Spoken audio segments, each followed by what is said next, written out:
Allez, pour commencer, je vous propose un petit dilemme. Ah, j'aime bien ça. Imaginez qu'on vous offre le choix.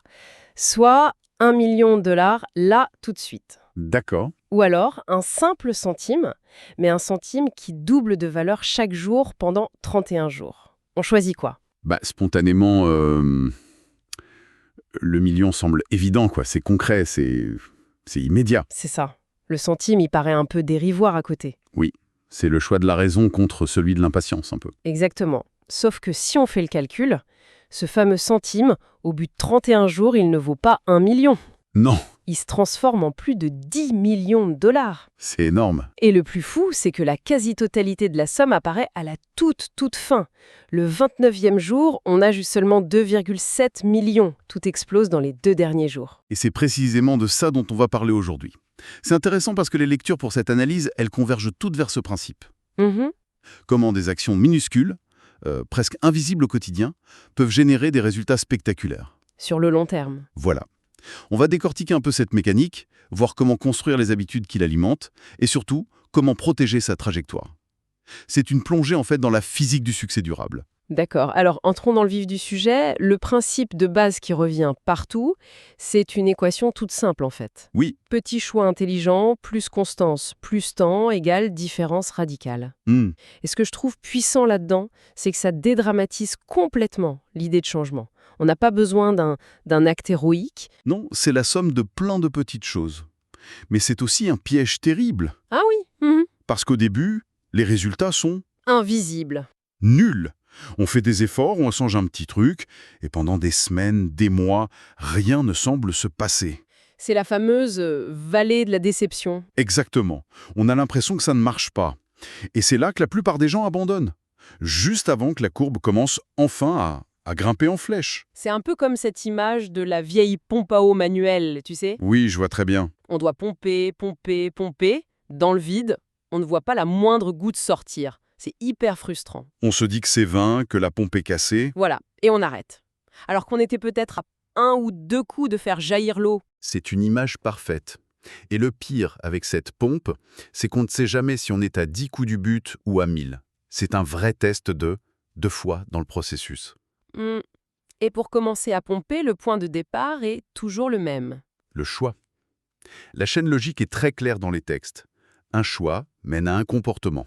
Un comportement répété devient une habitude, et ce sont les habitudes qui créent les résultats. Mais avant même de faire ce choix, il y a un prérequis. Qui est?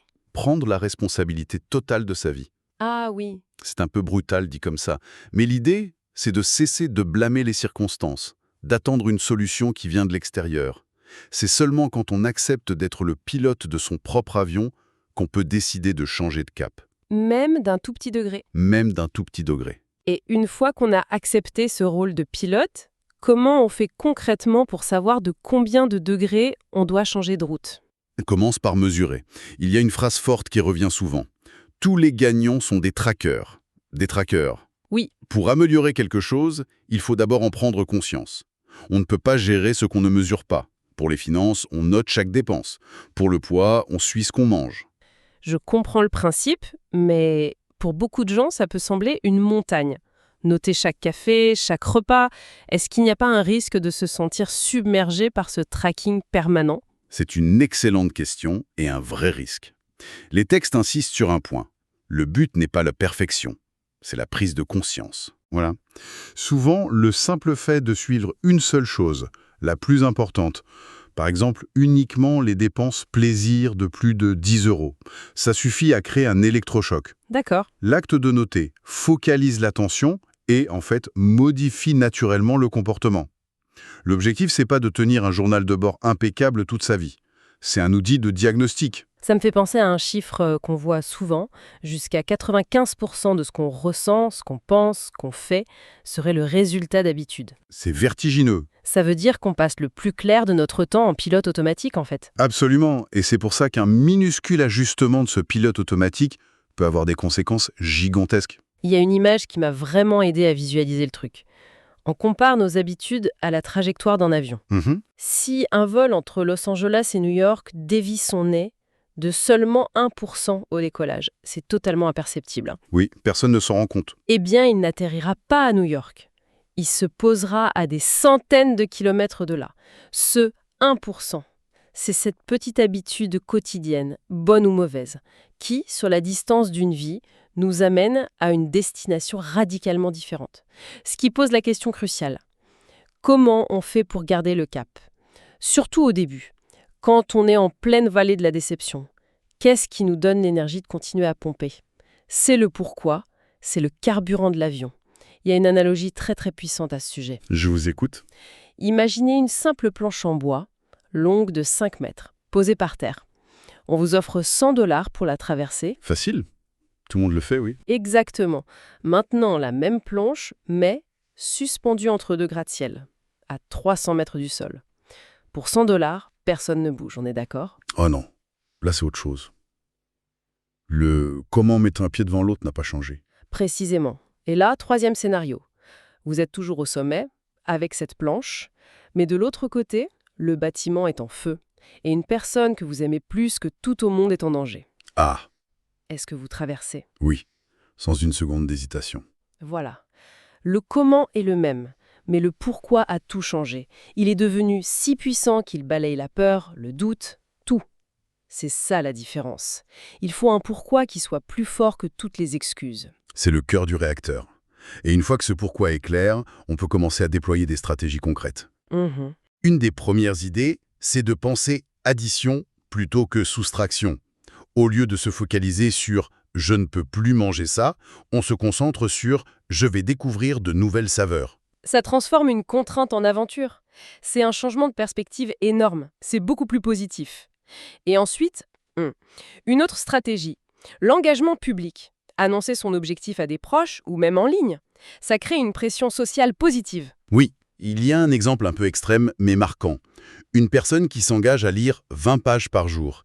Et la clause, c'est que si elle manque un seul jour, elle doit faire un don de 50 € à une cause qu'elle déteste profondément. Ah oui, là c'est radical. J'essaye d'imaginer à qui j'enverrai mon argent. La motivation serait instantanée. C'est presque du chantage à soi-même. C'est ça. Mais est-ce que ça fonctionne sur le long terme? Ça peut créer une relation négative à son objectif, non? Une sorte de motivation par la peur? C'est une observation très juste. Les auteurs le présentent comme un électrochoc pour démarrer, pour briser l'inertie. D'accord. L'idée, c'est pas de vivre sous cette menace en permanence. Mais une fois l'élan initial construit, la motivation positive prend le relais. C'est là qu'intervient le partenaire de succès. Quelqu'un qui a des objectifs similaires. Exactement. Pour s'encourager. Et puis, une chose toute simple mais cruciale, célébrer les petites victoires. Chaque fois qu'on respecte son engagement, il faut le marquer. Ça ancre l'habitude dans du plaisir. Et quand on combine tout ça, on finit par atteindre ce fameux point de bascule. Les textes l'appellent le momentum. C'est ce moment magique où, après un effort initial intense, l'habitude devient presque automatique. Elle demande moins d'énergie à maintenir qu'à arrêter. C'est le principe du volant d'inertie, le flywheel. C'est exactement ça. Comme le vieux tourniquet dans les parcs.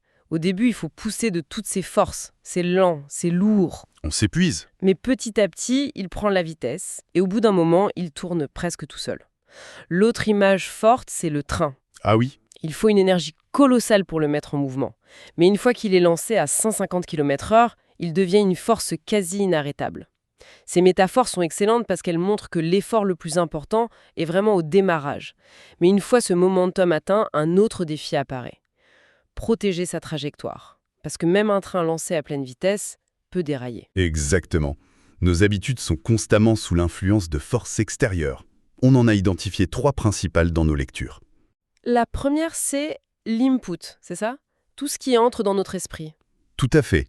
L'information qu'on consomme, la métaphore utilisée, c'est celle du verre d'eau sale. D'accord. On ne peut pas simplement vider son esprit des pensées négatives, mais on peut le nettoyer. Comment? En y versant continuellement de l'eau propre, des infos utiles, positives, éducatives, jusqu'à ce que l'eau sale déborde et soit remplacée. Cette idée de diète médiatique est vraiment parlante.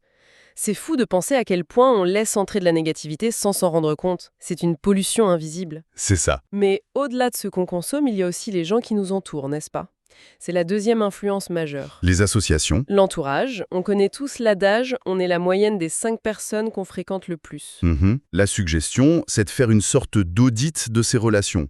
Identifier les personnes qui nous tirent vers le bas et consciemment limiter le temps passé avec elle. C'est un conseil qui peut être difficile à appliquer. On ne peut pas juste supprimer des gens de sa vie. Non, bien sûr, il ne s'agit pas de couper les ponts, mais de gérer son temps d'exposition. On peut passer de 3 heures par semaine avec une personne négative à 1 heure par mois. Et utiliser ce temps gagné pour des gens qui nous inspirent. Voilà. Et la troisième influence, c'est l'environnement physique. C'est-à-dire l'espace autour de nous. Oui, il s'agit de rendre les bonnes habitudes faciles et les mauvaises difficiles. C'est de l'architecture comportementale. Concrètement. Si on veut manger sainement, on ne met pas une boîte de biscuits en évidence sur le plan de travail. On met une corbeille de fruits. Si on veut moins regarder son téléphone, on le charge dans une autre pièce. L'idée, c'est de ne pas compter que sur sa volonté. Qui est une ressource limitée. Exactement. Donc, une fois qu'on a le momentum et qu'on a sécurisé sa trajectoire, il reste une dernière étape, l'accélération. C'est là qu'on passerait de bon à exceptionnel. C'est le principe de faire ce que les autres ne sont pas prêts à faire. Ce petit pas de plus. C'est ce qui crée la différence. La plupart des gens font ce qui est requis. Ils s'arrêtent à la ligne d'arrivée. L'idée, c'est de faire un pas de plus. Si l'objectif est de lire 10 pages, en lire 12. Si on doit faire 10 répétitions à la salle de sport, en faire 11. Ce n'est pas tant l'effort en lui-même qui compte, c'est le signal qu'on s'envoie à soi-même. Je ne suis pas quelqu'un qui fait le minimum. Il y a une phrase dans les textes qui résume parfaitement ça. Ne souhaite pas que les choses soient plus faciles, souhaite être meilleur. Ça change tout. Le but n'est pas d'éviter les difficultés, mais de devenir la personne capable de les surmonter. Pour résumer donc, le message central de cette analyse est très clair. Les grandes transformations ne viennent pas de gestes spectaculaires. Non. Elles naissent de la discipline discrète et implacable de centaines de petits choix répétés chaque jour. C'est un marathon, pas un sprint. Et la constance bat toujours l'intensité à court terme. Toujours. La magie n'est pas dans l'action, mais dans sa répétition. C'est une conclusion très nette. Et pour terminer, un des documents se termine sur une idée un peu paradoxale que je trouve intéressante. Ah. Il est suggéré que la manière la plus efficace d'obtenir ce qu'on désire, plus de confiance, de succès, de reconnaissance, c'est de commencer par l'offrir aux autres. Si on veut maîtriser un sujet, il faut l'enseigner. Exactement. Et ça nous amène à une question pour la réflexion. Quelle est cette chose que l'on souhaite le plus pour soi-même et comment pourrait-on commencer dès aujourd'hui à la donner ou à la partager avec les autres ?